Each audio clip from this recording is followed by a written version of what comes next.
नमस्कार दोस्तों, मेरा नाम है विजय कुमार। आप देख रहे हैं कॉमिक्स पिटारा चैनल को। तो चलिए दोस्तों, बाकेलाल की इस हास्य और मजेदार कॉमिक्स को शुरू करते हैं, जिसका नाम है कुंभ का मेला। आप देख सकते हैं इसका कवर पृष्ठ, जो कि कुछ इस तरह का है। ओके, तो चलिए इसकी शानदार स्टोरी को हम शुरू करते हैं। विशालगढ़ में एक बहुत प्राचीन मंदिर है, कुंभ का मंदिर।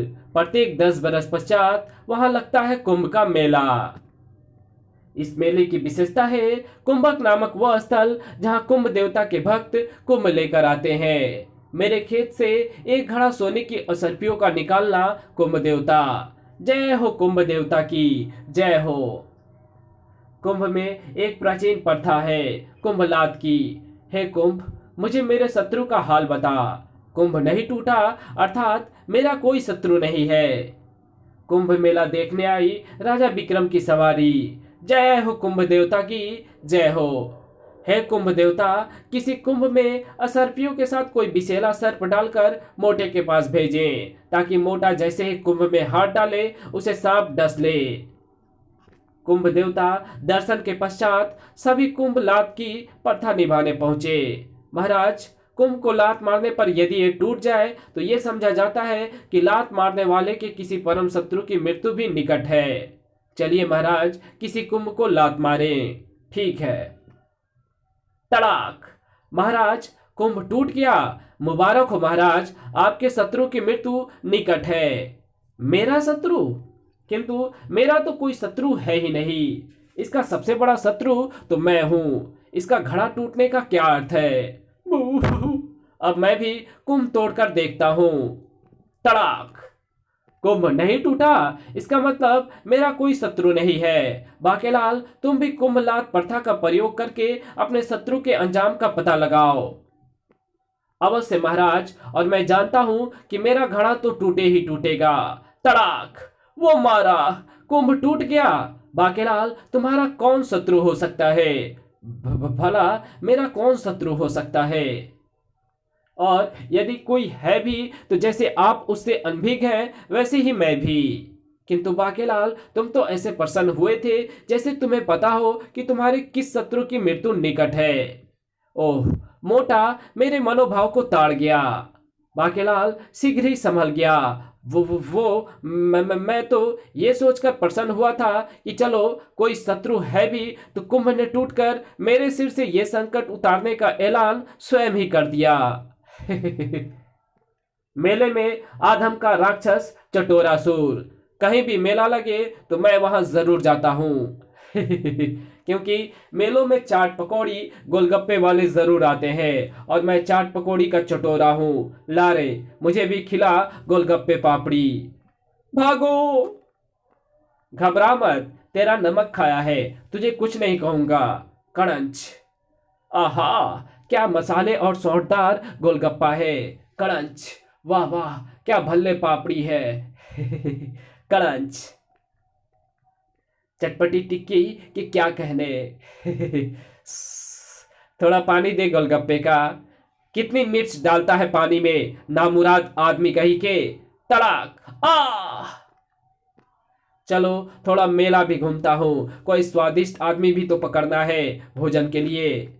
अरे, यहाँ क्या हो रहा है? महारानी, तुम भी लात मारकर देख लो, भला मेरा कौन दुश्मन होगा।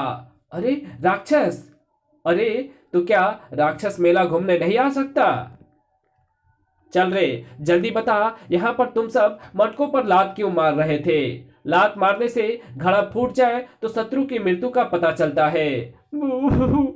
फिर तो मैं भी लात मारकर देखूंगा। तड़ाक! अरे, घड़ा तो फूटा ही नहीं। चल रे, बता, घड़ा क्यों नहीं फूटा? तो तुम्हारा कोई शत्रु ही नहीं होगा। ये घड़ा तेरे सिर पर तो जरूर फूटेगा। तड़ाक! आ! मेरे सिर पर क्यों फोड़ा? क्योंकि तूने झूठ बोला। मैं झूठे कपटी मक्कार लोगों से बड़ी खुंदक खाता हूं। अबे, मैं राक्षस हूं, मेरे 1000 दुश्मन होंगे। क्या तुम लोग मेरे दुश्मन नहीं हो? तो फिर क्यों नहीं फूटा ये? मुझे क्या पता। ये मुझे पता है। तेरा सबसे बड़ा शत्रु तो मैं हूं और मेरा तू। ओह, गन्नासुर, तेरी लात खाकर कुंभ नहीं टूटा तो इसका अर्थ ये हुआ कि तेरा शत्रु अर्थात मेरी मृत्यु अभी नहीं आई, मगर मेरी लात खाकर मटका अवश्य फूटेगा। तड़ाक! देखा, फूट गया। इसका मतलब यह हुआ कि तेरी मृत्यु मेरे हाथों आज ही होकर रहेगी। साय, बच चटोरासुर। अरे कमबख्तो, आपस में क्यों लड़ते हो? मारना ही है तो मोटे मुच्छर राजा विक्रम को मारो, वो मेरा शत्रु है और उसके नाम का मटका भी मेरी लात खाकर फूट चुका है। महाराज कुछ कीजिए, ये तो मुझे लगता है कि आपस में ही लड़ मरेंगे। मुझे बचाओ इसके गन्नों के प्रहारों से। गन्ने के रस के स्पर्श के साथ ही मेरी मृत्यु निश्चित है। साय। तभी तो मैं खूब सारे गन्ने लेकर आया हूं, किंतु मुझे साफ है कि मैं जहां मरूंगा वहां भयंकर तूफान अर्थात बवंडर आएगा। किंतु यदि मैं 100 गोलगप्पे खाकर किसी से युद्ध करूंगा तो फिर विजय मेरी होगी। साय। बाकेलाल, यदि ये राक्षस सच कह रहा है तो कुंभ के मेले में इसका मरना बहुत बड़ा संकट लेकर आएगा। तो फिर आगे बढ़कर गन्नासुर का सिर धड़ से जुदा कर दीजिए महाराज। महाराज, हमें राक्षस चटोरासुर को 100 गोलगप्पे खाने का अवसर देना चाहिए, अन्यथा हम एक को मारेंगे तो दूसरा भी संकट बन जाएगा। पर तुम तलवार मुझे क्यों दे रहे हो?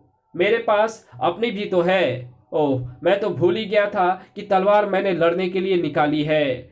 बाकेलाल, राक्षस चटोरासुर को गोलगप्पे खाने का अवसर देना होगा। हम राक्षस गन्नासुर को रोकते हैं, तब तक तुम चटोरासुर को 100 गोलगप्पे खिलाओ। ठीक है महाराज। गन्नासुर दुष्ट, तेरी मृत्यु तुझे यहाँ खींच लाई है। भैया चटोरासुर, जल्दी आओ, गोलगप्पे तैयार है। मैं आ रहा हूँ, लाओ जल्दी पत्ता दो और मुझे 100 गोलगप्पे खिलाने शुरू करो। बाकेलाल चटोरासुर को जल्दी जल्दी गोलगप्पे खिलाने लगा। तुम बस गपागप खाए जाओ, गिनने का काम मुझ पर छोड़ दो। 1, 2। गन्नासुर की राह रोक ली थी विक्रम सिंह और सेनापति ने। राजा, मेरी राह मत रोक, अन्यथा अच्छा नहीं होगा। तेरी भलाई इसी में है कि तू चुपचाप यहां से चले जा। मैं तो चुपचाप चला जाऊंगा, मगर ये कमबख्त चटोरासुर नहीं जाएगा। ये यहाँ कुंभ के मेले में एक आदमी के भोजन के रूप में लेकर जाएगा।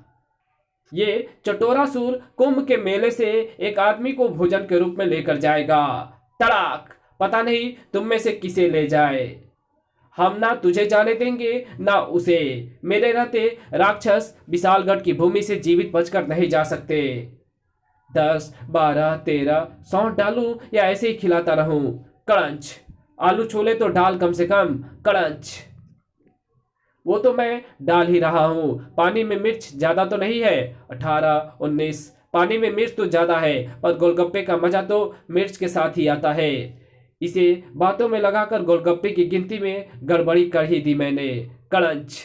तो थोड़ी गति बढ़ा गोलगप्पे खिलाने की। मुझे उम्मीद नहीं है कि वो दोनों गन्नासुर को अधिक समय तक रोक पाएंगे। अरे तुम तो मेरे सारे गन्ने एक एक करके काटते चले जा रहे हो। ये आखिरी गन्ना भी तुमने काट डाला। पर तुम तो हंस रहे हो। हाँ, क्योंकि शत्रु के हाथों सारे गन्ने कटते ही मेरी शक्ति और बढ़ जाती है। देखो, मेरी पीठ पर और गन्ने आ गए। और अब इन गन्नों को तुम्हारी तलवार नहीं काट पाएगी। कड़ाक! त्रिशूल की शक्ल का गन्ना जिससे टकराकर मेरी तलवार टूट गई। बाकेलाल, कितने गोलगप्पे रह गए? बस 5 और रह गए। फिर ठीक है, तब तक मैं उसको रोक सकता हूं। कड़ाक! कड़ंच! और ये खाया मैंने आखिरी गोलगप्पा।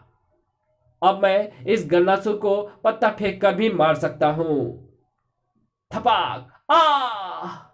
राक्षस गन्नासुर धम से नीचे गिर पड़ा। मेरी मृत्यु गोलगप्पे के जूठे पत्ते की चोट से ही होनी थी।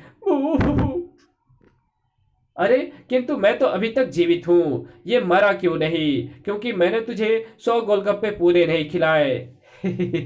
मैं तो भूल ही गया था कि जब मैंने लात मारी थी तो मेरा मटका फूट गया था। मतलब मृत्यु तो मेरे शत्रु की होनी है। आ!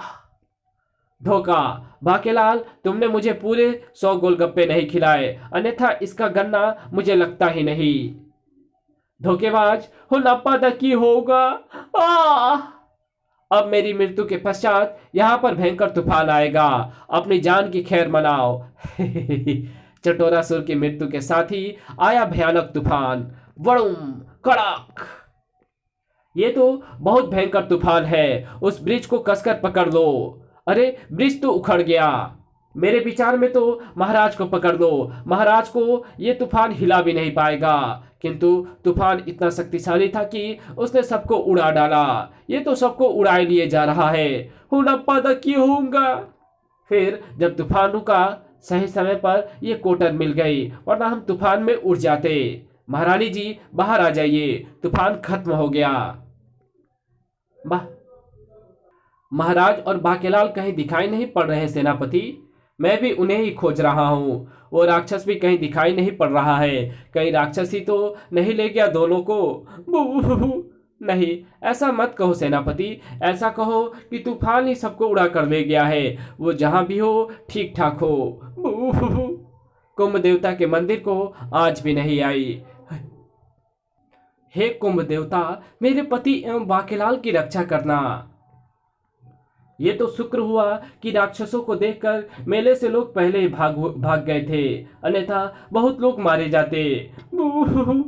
अरे महारानी जी, महाराज मिल गए, वो रहे तरबूज खा रहे हैं। कड़ंच।